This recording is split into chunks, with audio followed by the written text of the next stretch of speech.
दक्षिणी दिल्ली के रजोकरी गांव में फॉरेस्ट विभाग का खतरा हमेशा बना रहता है। दशकों पहले ये जमीन ग्राम सभा की थी।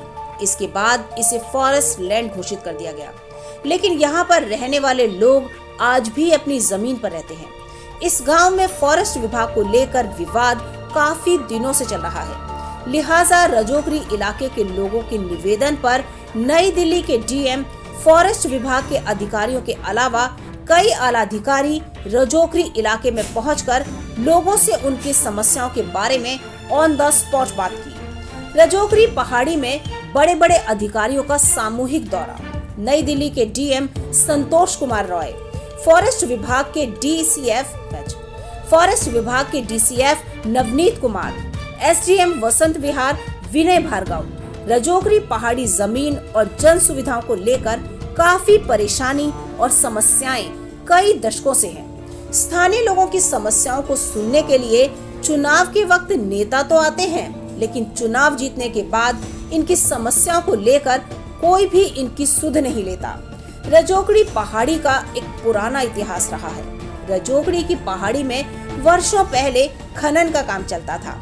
हजारों मजदूर इस खनन के काम में रोजगार के लिए यहाँ पर रहते थे। सन 1968 में मौजूदा सरकार ने इन्हें यहाँ की जमीन ग्राम सभा के लिए अलॉट कर दी, लेकिन कुछ सालों बाद दिल्ली में खनन कार्य को बंद कर दिया गया। जो ग्राम सभा द्वारा जमीन इन मजदूर परिवारों को दी गई थी, उसे फॉरेस्ट विभाग को सौंप दिया गया। रजोकड़ी पहाड़ी के जमीन का विवाद यहीं से शुरू होता है। एक तरफ यह रहने वाले मजदूरों का रोजगार ही खत्म हो गया, वहीं दूसरी तरफ इनके सर से छत भी खोने का डर सताने लगा।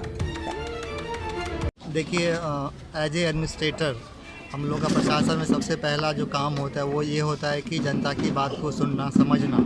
और चूँकि ये गांव से आए थे हमारे पास मिलने के लिए अपनी समस्याओं को लेके, तो सबसे पहले मेरी इच्छा ये हुई कि हम लोग सभी डिपार्टमेंट के लोग जिनसे रिलेटेड समस्याएं हम लोग एक साथ यहाँ पे आए गांव में, और ताकि बाकी गांव वाले, क्योंकि ऑफिस से मिलने के लिए कुछ ही लोग आ पाते हैं, सभी गांव वालों की समस्याओं को हम लोग सबसे पहले अच्छे से सुने। उनको सुनने से क्या होता है, कम्युनिकेशन होता है, डायलॉग होता है, उससे बहुत सारी समस्याओं का समाधान ऐसे ही हो जाता है। और उससे क्या होता है कि गाँव की जो समस्याएँ हैं उसके प्रति हम लोग का एक बेटर अंडरस्टैंडिंग देखने को मिलता है। तो आज हम लोग यहाँ पर आए हैं, हमारे साथ DCF साहब हैं, SDM साहब हैं, तहसीलदार हैं। तो हम लोगों ने इनकी समस्याओं को समझा है। काफ़ी सारी समस्याएं हैं, जैसे कि इनका जो फॉरेस्ट डिपार्टमेंट से रिलेटेड भी समस्याएं हैं, कि पंचायत, इनका कहना है कि जो पंचायत के लोगों ने जो रिजोल्यूशन पास करी, कुछ ज़मीन दी गई थी, लेकिन शायद वो कुछ मिसकम्युनिकेशन हुआ होगा कि कहीं और खसरा नंबर का कुछ है, वो इशू है। फिर गाँव में भी जो सिविक कमेटी से समस्याएँ हैं, जैसे सफाई की समस्याएँ हैं, फिर स्कूल की समस्याएं हैं, ट्रांसपोर्ट की समस्या है, तो वो हम लोगों ने सभी लोगों ने मिलकर सुन लिया है। और इस पे हम लोग सभी लोग मिलकर जो भी एक अच्छा होलिस्टिक डिसीजन होगा, बेस्ट पॉसिबल होगा, वो हम करने की कोशिश करेंगे। हम काफ़ी टाइम से, हमारे दादा, फिर हमारे फादर, अब खुद मैं, हमारे बच्चे, चौथी पीढ़ी यहाँ आ चुकी है, लेकिन आज भी हमारा आशियाना हमें नहीं पता हमारा है या नहीं है। ये एक बहुत बड़ी समस्या है। आज डीएम साहब यहाँ आए, उनका भी बहुत बहुत धन्यवाद। उन्होंने बहुत ही अच्छी तरह से हमारी बातें सुनी और उन्होंने कहा है अगर आपको ऐसा नहीं डिवाइड होने देंगे, उनको इसका सोल्यूशन निकालेंगे बैठ के। हम उनका बहुत बहुत धन्यवाद करते हैं। इससे क्या चाहते हैं आप लोगों को? देखो, जैसा कि हमने कहा कि हमें 86 में ग्राम पंचायत से हमें अलॉट हुए बड़े प्लॉट। नहीं, अब आप लोग क्या चाहते हैं, प्रशासन क्या फैसला ले आप लोगों की तरफ से? हमें तो चाहिए कि हमें कम से कम यही बसाया जाए। हाँ। उनकी बाउंड्री वाल हो चुका है। हाँ। आगे दायरा हमारा भी ना बढ़े, हम भी इसको बिल्कुल सही मायने में रखेंगे। और जो बाउंड्री वाल है, जो ग्राम सभा की जमीन थी, आपको बुलाया था नई दिल्ली।